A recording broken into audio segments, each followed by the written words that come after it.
जरा सोचिए, आपका बच्चा भूख से बिलख रहा हो और आप उसे सिर्फ चुप करवा सकते हो, लेकिन खाना नहीं दे सकते। गाजा में लाखों परिवार आज इसी दर्द से गुजर रहा है, जहां एक तरफ बम बरसाए जा रहे हैं, वहीं दूसरी तरफ रोटियां नदारद हैं। तो आज की बात गाजा के इसी हालात पर। नमस्कार, आप देख रहे हैं एनडीटीवी इंडिया और मैं हूं आपके साथ जया तिवारी।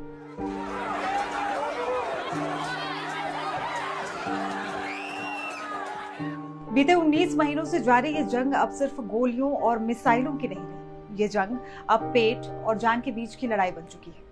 संयुक्त राष्ट्र की एक रिपोर्ट बताती है कि गाजा में करीब 5 लाख लोग भूखमरी के कगार पर हैं और अगर हालात नहीं बदले तो हर 5 में से एक शख्स इस संकट का शिकार हो सकता है। यानी गाजा में करीब 21 लाख लोग अकाल जैसी स्थिति में आ सकते हैं। अब ऐसा क्यों हो रहा है? क्योंकि मार्च 2025 में इजरायल ने गाजा में खाद्य और ईंधन की सप्लाई पर रोक लगा दी थी। सरकार का तर्क ये था कि इससे हमास कमजोर होगा, लेकिन इस रणनीति ने आम लोगों को तोड़ कर रख दिया। लोग भूख से लड़ रहे हैं, लोग गम और दर्द में डूबे हैं। पकवान तैयार करना, परिवार के साथ बैठकर दावत करना, इनके लिए ये सब एक ख्वाब जैसा बन गया है।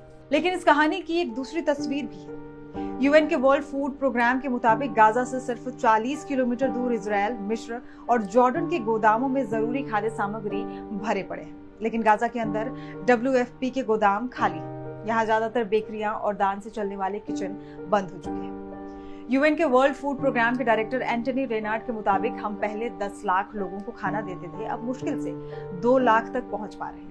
इन हालात को देखते हुए यूएन और यूरोपीय देशों ने इजरायल की गाजा पट्टी में भूखमरी और अकाल की स्थितियों से निपटने के लिए गाजा को खाना पहुंचाने पर लगी रोक को जल्द खत्म करने की मांग की है। लेकिन खैर, इन मांगों को पूरी तरह नजरअंदाज करते हुए इजरायल के प्रधानमंत्री बेंजामिन नेतन्याहू ने 13 मई को दिए एक बयान में कहा कि वो हमास को खत्म करने के लिए ये जंग जारी रखेंगे।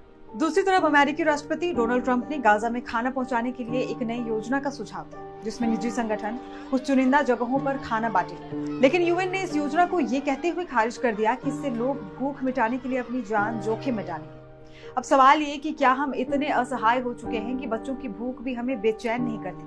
क्या मानवाधिकार सिर्फ शांति के दिनों की बातें हैं? और क्या युद्ध के वक्त इंसान नहीं रहता?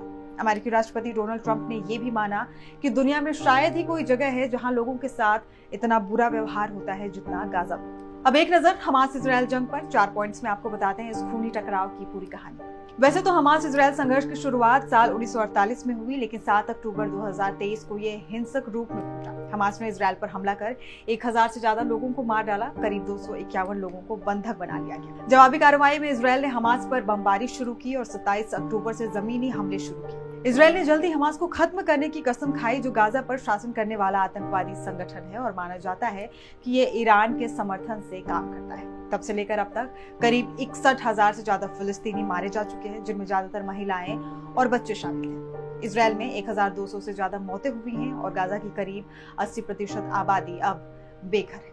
तो बात साफ है, ये युद्ध अब नक्शों पर नहीं, मानवीय जमीर पर लड़ा जा रहा है। बंदूकें आतंक के खिलाफ उठती हैं, भूख के खिलाफ नहीं। अगर रोटी भी हथियार बन जाए तो सवाल सिर्फ न्याय का नहीं रह जाता, फिर सवाल ये उठता है कि हम इंसानियत को कितना सस्ता समझते हैं। इस वीडियो में फिलहाल इतना ही, लेकिन ऐसे ही देश दुनिया की तमाम जानकारियों के लिए आप देखते रहिए